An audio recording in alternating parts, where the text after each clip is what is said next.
चाहे भूखे मर जाना, परंतु इन 4 लोगों से कभी भी भूलकर मदद की भीख मत मांगना। दर्शक बंधुओं, आज की कहानी एक कबूतर और उसकी पत्नी की कहानी है।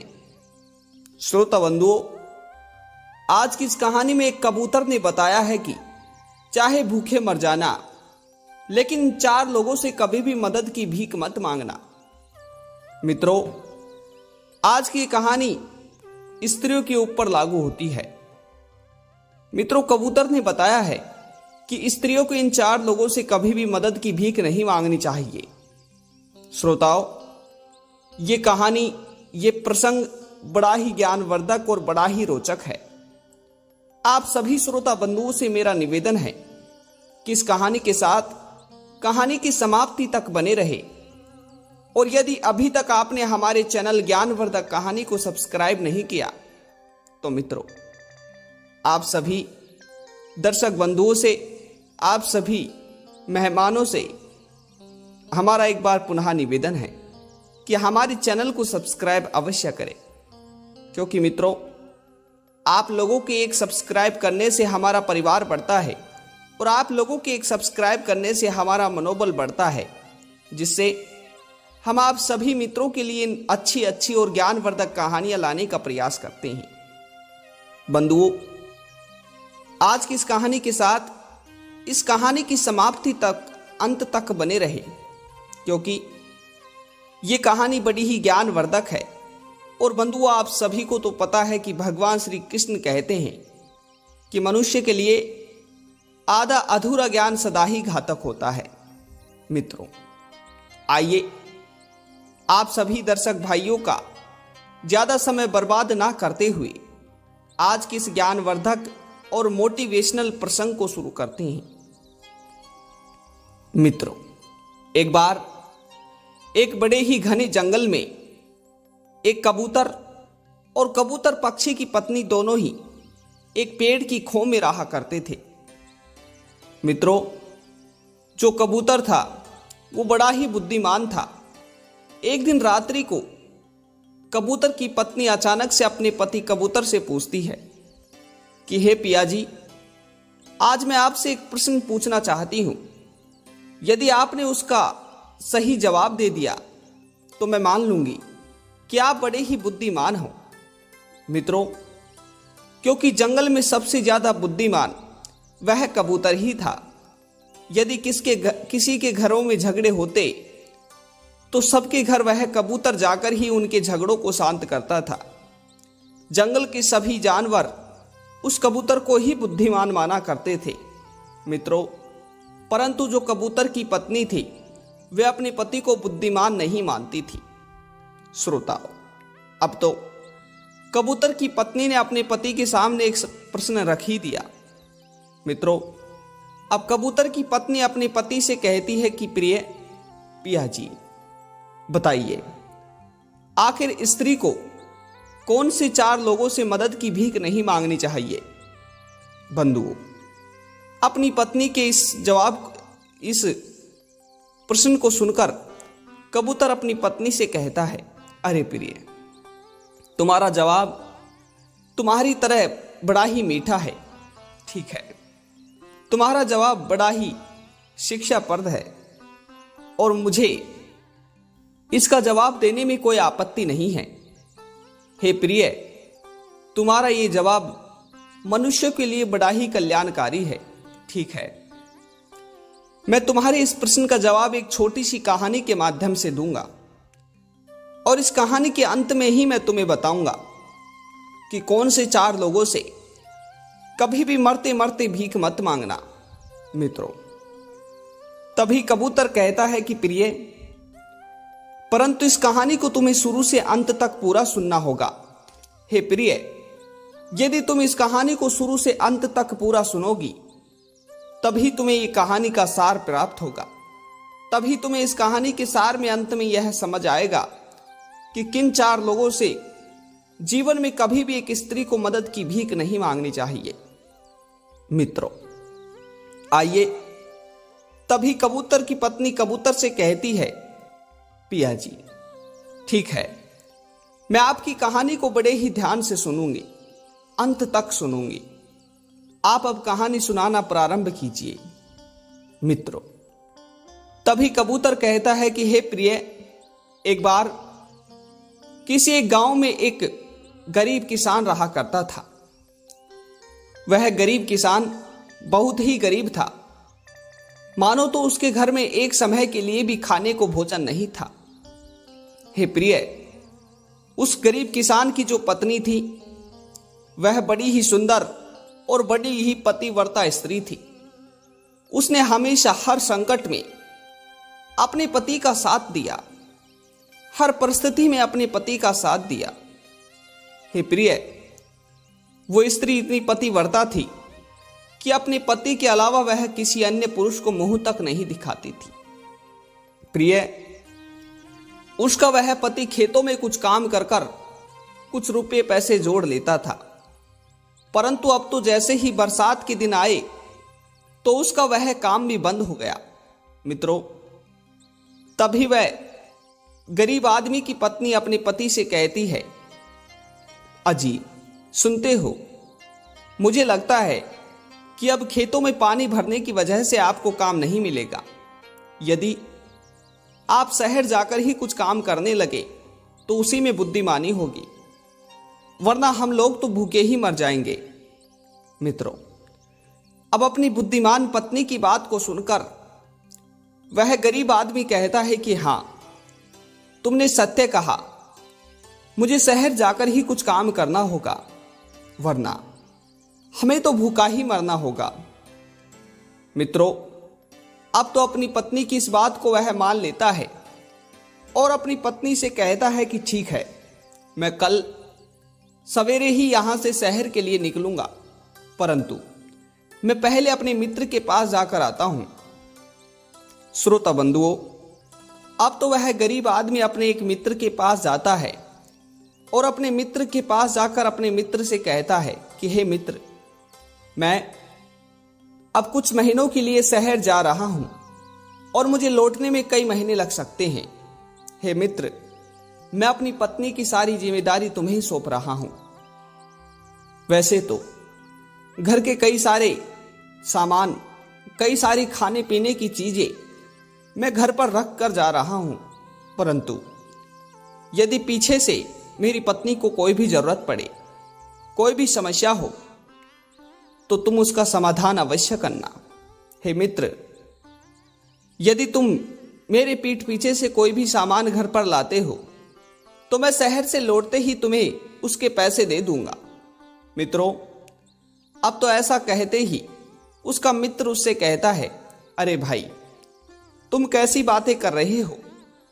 वो हमारी भाभी हैं और कहते हैं कि भाभी तो माँ का रूप होती है। भाई, तुम बिल्कुल भी चिंता ना करो, हम खूब उनका ख्याल रखेंगे और उन्हें कोई भी आवश्यकता होगी तो हम उनकी आवश्यकता के अनुसार उन्हें अवश्य साथ देंगे। मित्रों, अब तो अपने मित्र के पास से वह वापस अपने घर पहुंच जाता है और जैसे ही वह घर पहुंचता है तो देखता है कि उसकी पत्नी ने उसका बैग जमाकर, कपड़े जमाकर एक थैले में भर दिए हैं। मित्रों, अब वह कुछ भोजन खा लेता है और कुछ भोजन को एक टिफिन में पैक कर कर रास्ते में खाने के लिए रखकर चल देता है। मित्रों, अब अपनी पत्नी से विदा लेकर वह शहर की तरफ चल देता है। श्रोताओं, उधर पीछे से दूसरे दिन होते ही वह गरीब आदमी का मित्र उसके घर आता है और उसके घर आते ही उसकी पत्नी से कहता है कि भाभी जी, मुझे बड़े भैया ने आपका ख्याल रखने के लिए कहा था। आप कोई चिंता ना करो, यदि किसी भी चीज की आपको आवश्यकता हो तो मुझे अवश्य बताना, बिल्कुल शर्माना मत। मित्रों, अब वह जो गरीब आदमी की पत्नी थी वह तो एक पतिव्रता स्त्री थी। उसने अपने मुख को अपने घूंघट से छुपाते हुए हाँ में जवाब दिया। श्रोता बंधुओं, अब तो वह गरीब आदमी का मित्र रोज रोज उसके घर आने लगा और रोज रोज आकर उसे शांतिपूर्वक दिलासा देने लगा कि भाभी जी आप चिंता ना करो, यदि कोई भी आवश्यकता हो तो मुझे अवश्य याद करना। श्रोता बंधु, अब एक दिन की बात है। एक दिन वह गरीब आदमी का मित्र जब उसके घर आता है तो घर आकर वह अपनी भाभी से कहता है, भाभी जी इतने दिन हो गए हैं, अब तो आपने अपना मुंह तक मुझे नहीं दिखाया, भला ऐसा होता है? श्रोता बंधु, वह जो गरीब आदमी की पत्नी थी वह बेचारी बड़ी ही पतिव्रता स्त्री थी। तो उसने सोचा कोई बात नहीं, इसे मुंह दिखा ही देते हैं, भला इसमें कोई बात नहीं है। श्रोता बंधु, जब उसने उसके मुंह को दिखाया तो उसकी सुंदरता को देखकर वह उस पर मोहित हो गया। मित्रों, अब तो वह उसे गलत नजरों से देखने लगा। श्रोता बंधुओं, एक दिन की बात है, वह गरीब आदमी का मित्र जब उसके घर आता है तो घर आते ही वह भाभी जी से कहता है, अरे भाभी जी यदि आप बुरा ना मानो तो मैं आपसे एक बात कहूं। श्रोता बंधुओं, तभी वह कहती है कि हां कहिए, मैं आपकी बात का बिल्कुल बुरा नहीं मानूंगी, बताइए। मित्रों, तभी वह कहता है कि भाभी जी अब तो आपको भी पता है कि कई महीनों से भैया यहां पर नहीं हैं, मेरे मित्र यहां पर नहीं हैं और वे मुझसे ख्याल रखने के लिए बोलकर गए हैं। भाभी जी यदि आप चाहो तो क्या आप मुझसे प्रेम कर सकते हो? श्रोता बंधुओं, जैसे ही उसने यह सुना तो यह सुनते ही उसके सिर पर पसीने आ गए, क्योंकि वह बेचारी एक पतिव्रता स्त्री थी और उसके लिए तो यह सुनना तक ही बुरा था, पाप के समान था। मित्रों, यह सुनते ही वह उससे कहती है कि अरे यदि कुछ क्षण और तुम यहां पर रुके तो मैं जोर जोर से चिल्लाने लगूंगी और गांव के लोगों के द्वारा तुम्हें पिटवा दूंगी। तुमने भला ऐसा सोच भी कैसे लिया? तो तुम्हें पता नहीं कि मैं एक पतिव्रता स्त्री हूं और मैं तो सोचना तो दूर किसी की तरफ देखती भी नहीं हूं, और आज की बात तुम्हें यहां आने की कोई आवश्यकता नहीं है। जाओ, अभी यहां से चले जाओ। मित्रों, अब उसकी बातों का बुरा मानकर वह गरीब आदमी का मित्र, उसके पति का मित्र उससे कहता है, ठीक है, अब तुम तो अपनी करनी पर ही पछताओगी। मित्रों, तभी वह कहती है, बताओ तुम ऐसा क्या करोगे जिससे मैं पछताऊंगी? भला इसमें गलत ही क्या है? मित्रों, तभी वह कहता है कि मैं पूरे गांव में अब तुम्हारी बदनामी करवा दूंगा, तुम्हारा सारा जीवन मैं बर्बाद कर दूंगा। श्रोता बंधुओं, तभी वह पतिव्रता स्त्री कहती है कि ठीक है, तुम्हें जो भी करना है तुम करो। यदि मैं सत्य का रास्ते हूं, यदि भगवान का मेरे ऊपर आशीर्वाद है तो तुम मेरा कुछ भी नहीं कर पाओगे। श्रोता बंधुओं, अब तो ऐसा सुनकर वह वहां से चला जाता है और उधर कुछ दिनों बाद ही उसका पति शहर से वापस लौट आता है। मित्रों, पति के शहर से आते ही वह अपने पति के सबसे पहले पैरों को छूती है और पैरों को छूने के बाद अपने पति से कहती है कि आप नहा धो लीजिए, तब तक मैं आपके लिए कुछ भोजन बना देती हूं। श्रोता बंधुओं, तभी उसका पति कहता है कि ठीक है, तुम भोजन बनाओ, तब तक मैं अपने मित्र से मिलकर आता हूं। मित्रों, अब तो वह अपने मित्र से मिलने की कहकर मित्र के घर चले जाता है। उधर उसके जाते ही उसका मित्र कहता है, अरे भाई, तुम मेरे घर क्यों आए हो? तुम्हें तो मेरे घर आना भी नहीं चाहिए। मित्रों, अपने मित्र के मुख से ऐसा सुनकर वह गरीब आदमी अपने मित्र से कहता है, अरे भाई, ये तुम कैसी बातें कर रहे हो? बताओ आखिर क्या बात है? तुम ऐसे क्यों बोल रहे हो? श्रोता बंधुओं, तभी वह कहता है कि भाई, मैं तुम्हें क्या ही बताऊं। मैं तुम्हारे जाने के बाद एक दिन तुम्हारे घर गया तो तुम्हारी पत्नी ने मुझसे कहा कि जिस तरह से मेरे पति मेरे साथ करते हैं तुम भी करो। मित्रों, ऐसा सुनते ही वह गरीब आदमी बहुत ज्यादा परेशान हो जाता है। तभी वह कहता है कि भाई, मैंने तुम्हारे बारे में सोचकर और हमारी मित्रता को सोचकर यह कदम नहीं उठाया और मैं वहां से उल्टे पांव चलकर वापस लौट आया। बंधुओं, तभी वह कहता है कि भाई, तुम्हारी पत्नी तो उल्टा स्त्री है, वह तुमसे बिल्कुल प्रेम नहीं करती और तुम्हारे जाने के बाद वह गैर मर्दों में आसक्त रहती है। मित्रों, अब तो वह गरीब आदमी ऐसा सुनते ही उल्टे पैर अपने घर चल जाता है। अपने घर जाते ही वह अपनी पत्नी से बिना बोले ही भोजन कर लेता है। श्रोताओ, भोजन करते ही वह बिना बोले ही अपने बिस्तर पर सो जाता है। अब जैसे ही दूसरा दिन सुबह भोर होता है तो मित्रों, भोर होते ही वह नहा धोकर और भोजन कर कर आराम करने के बाद गांव की तरफ घूमने चला जाता है। श्रोता बंधुओं, मित्रों, अब जैसे ही वह रात को वापस लौट कर आता है तो रात को लौट कर आते ही वह पतिव्रता स्त्री अपने पति से कहती है, अजी सुनते हो, आखिर क्या बात है? मुझे पता है कि आपके आने के बाद आप मुझसे बोल नहीं रहे। श्रोता बंधुओं, वह पतिव्रता स्त्री अपने मन ही मन समझ चुकी थी कि ये अपने मित्र से मिलने के लिए गए थे। लगता है कि इनके उस मित्र ने ही मेरे बारे में कुछ ना कुछ इन्हें बोल दिया, इसीलिए ये मुझसे बातें नहीं कर रहे। बंधुओं, तभी वह गुस्से में आकर अपनी पत्नी को एक डंडे से बहुत जोर से पीटता है। मित्रों, वह अपनी पत्नी को इतना पीटता है कि उसका बुरा हाल कर देता है। श्रोता बंधुओं, वो अपनी पत्नी को मारना चाहता था, परंतु एक डंडा जब उसके सिर में पड़ता है तो वह अचानक से बेहोश हो जाती है। बंधुओं, उधर वह गरीब आदमी सोचता है कि अब ये मर चुकी है। श्रोताओं, अपनी पत्नी को ऐसे हाल में छोड़कर वह उस गांव से फरार हो जाता है।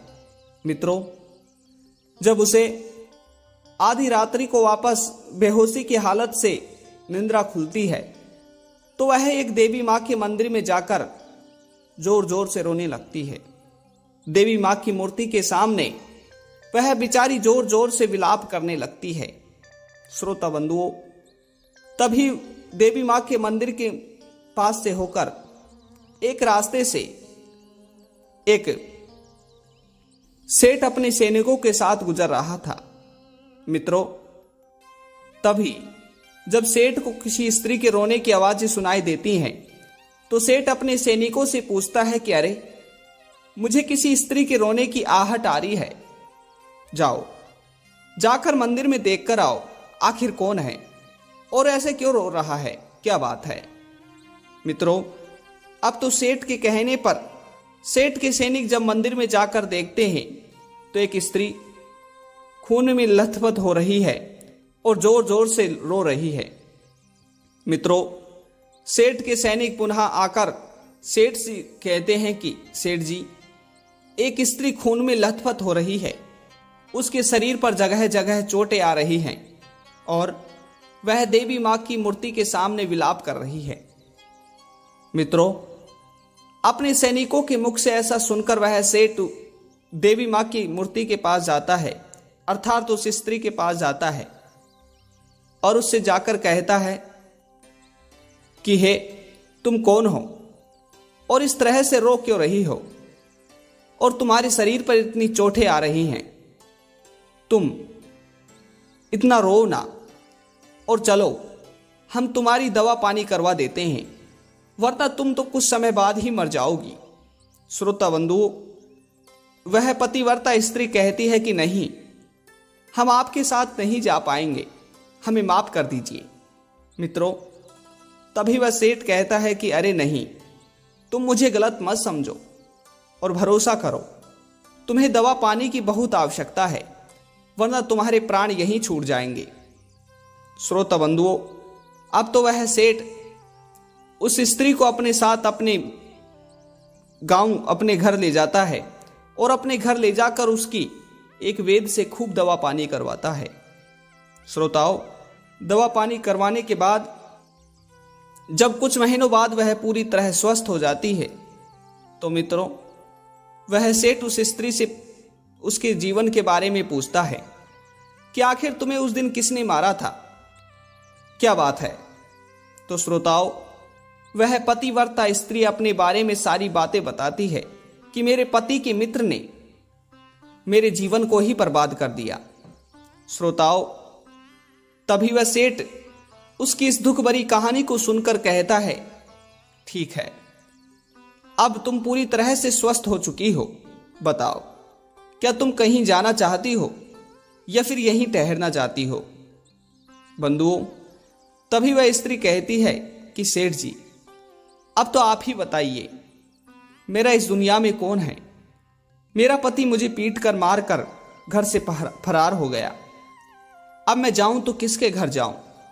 बंधुओं, तभी वह सेठ कहता है कि ठीक है, यदि तुम यहां से नहीं जाना चाहती तो मेरा एक छोटा सा पुत्र है, वो अभी 8-10 साल का ही है, तुम उसका ख्याल रखो, उसके हर समय उसका ध्यान रखो और उसको पालो पोसो, क्योंकि मेरी पत्नी उसको जन्म देते ही मर चुकी थी।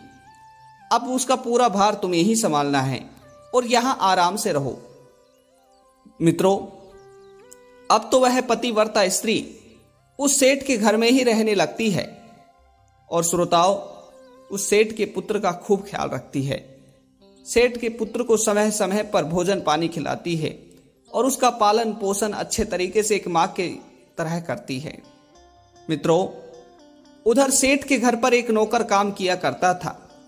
वह नौकर उस पतिव्रता स्त्री की सुंदरता पर मोहित हो गया। मित्रों, सुंदरता पर मोहित होने के बाद एक दिन वह नौकर उस स्त्री के पास जाकर उससे कहता है कि सुनो, मैं यहां का नौकर हूं और तुम बहुत ही सुंदर हो, मैं तुम्हारी सुंदरता पर मोहित हो चुका हूं, क्या तुम मुझसे प्रेम करोगी।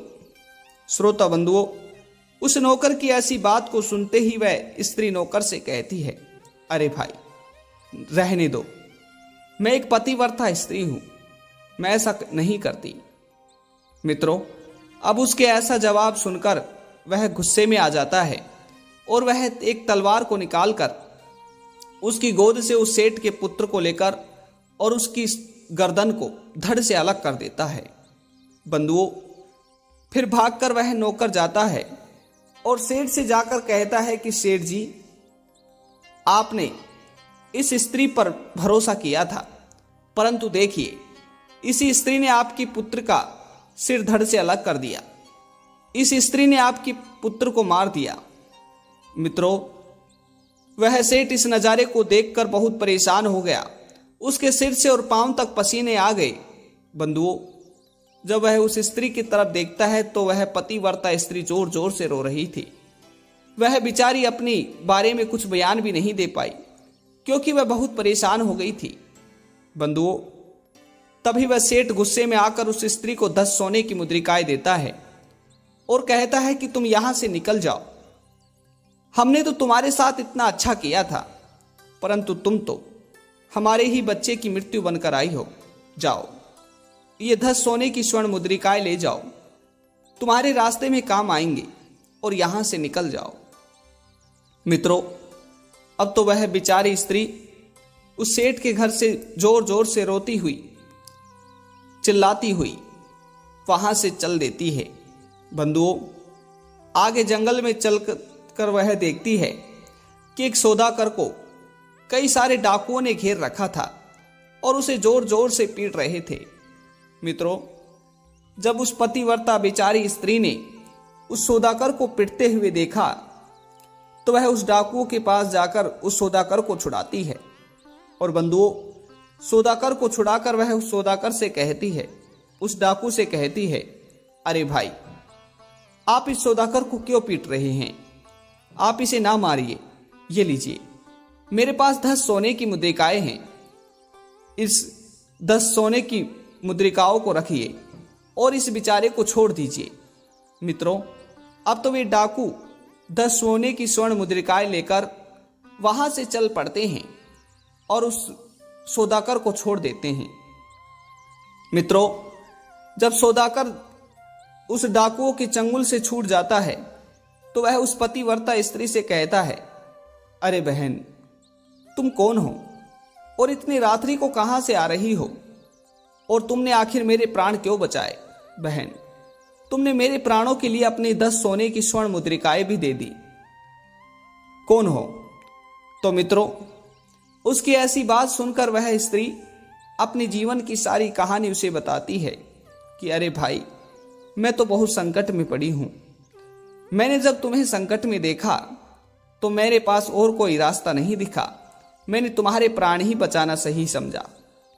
मित्रों, तभी वह सौदागर उस स्त्री से कहता है, ठीक है, आज से तुम मेरी बहन हो और मैं तुम्हें अपनी बहन समझकर ही रखूंगा। चलो, अब इतनी रात्रि को तुम कहां जाओगी? हमारे साथ हमारे घर चलो।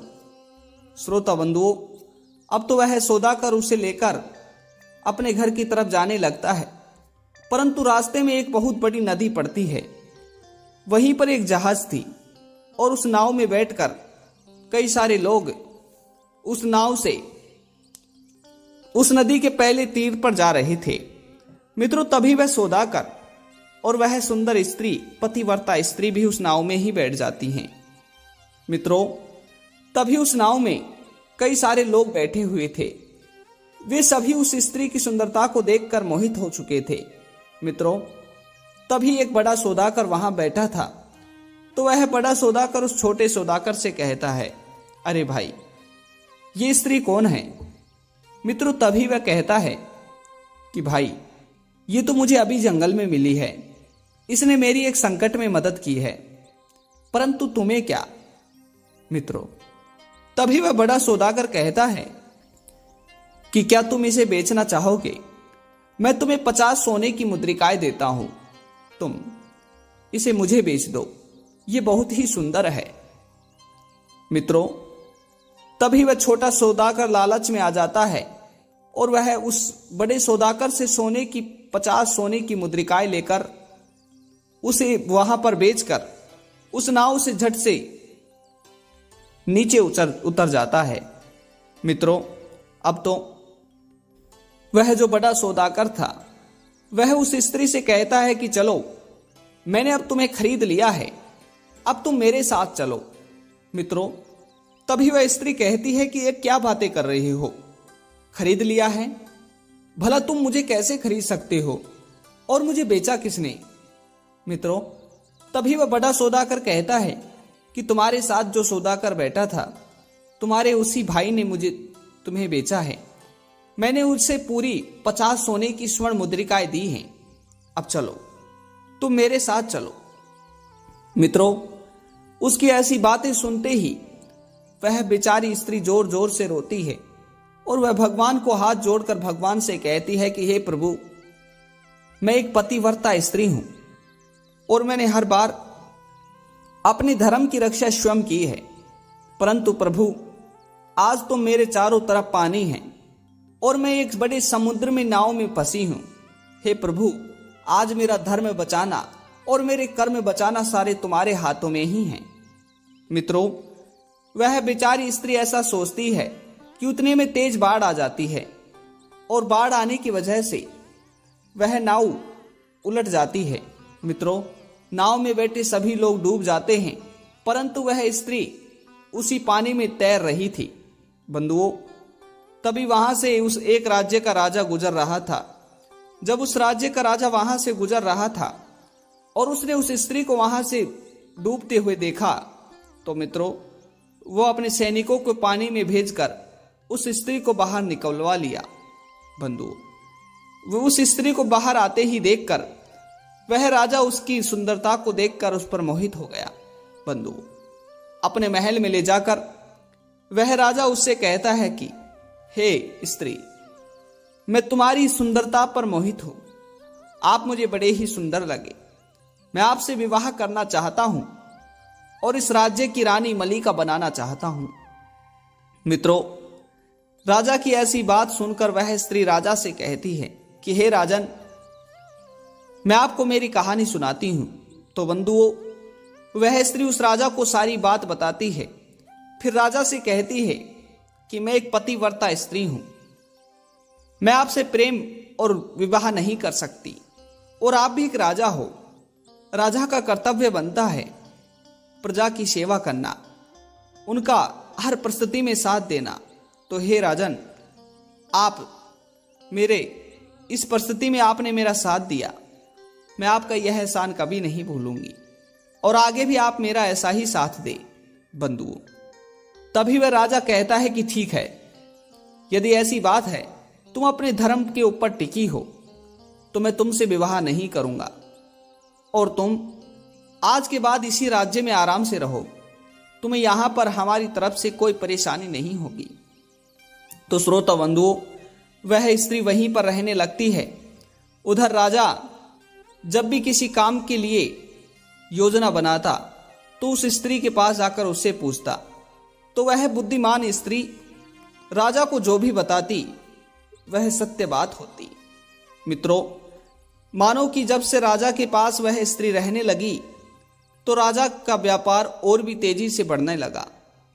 उसने कई सारे राज्यों पर कब्जा कर लिया। बंधु, अब तो एक दिन अचानक से किसी रोग के कारण राजा की मृत्यु होने लगती है। तो राजा अपने पूरे राज्य की मलिका उस स्त्री को ही बना देते हैं और कहते हैं कि आज के बाद इस राज्य का पूरा भार तुम्हें ही संभालना है। बंधुओं, अब तो राजा की मृत्यु हो जाती है और उधर वह स्त्री राज्य का पूरा भार संभालने लगती है।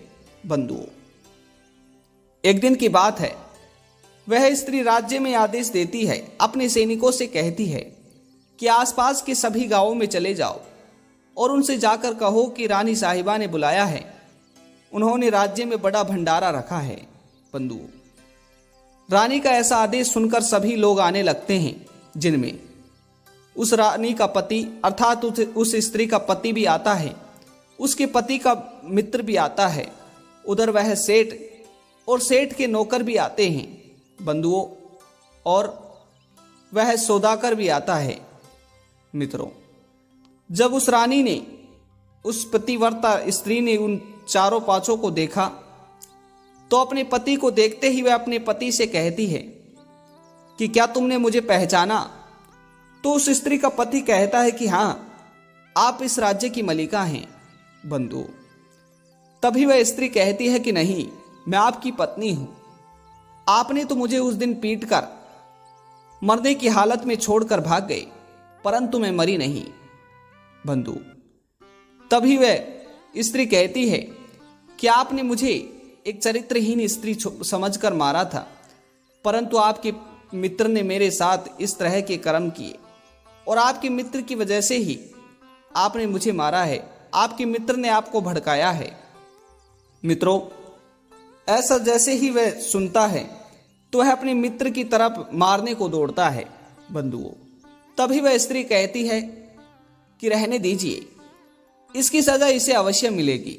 बंधुओं, तभी वह स्त्री उस सेठ से कहती है कि हे सेठ जी, क्या आपको पता है कि आपके पुत्र को किसने मारा था? आपके पुत्र को आपके इस नौकर ने मारा था। आपका नौकर मेरी सुंदरता पर मोहित हो गया और उसके बल पर इसने मुझसे संबंध बनाने की कही। तब जब मैंने मना किया तो आपके नौकर ने ही आपकी पुत्र को मारा है। बंधुओं, ऐसा सुनते ही सेठ को बहुत गुस्सा आता है। तभी वह स्त्री सौदागर से कहती है, हे सौदागर, अरे तुमने तो मुझे बहन बनाया था, परंतु तुमने ही मुझे भेज दिया। तो बंधुओं, तभी वह स्त्री अपने पति के मित्र और उस नौकर को, उस सौदागर को कारागार जेल में, आजीवन कारागार में डाल देती है। बंधुओं, तभी वह कबूतर कहता है कि प्रिय, अब क्या तुम्हें कहानी समझ में आई?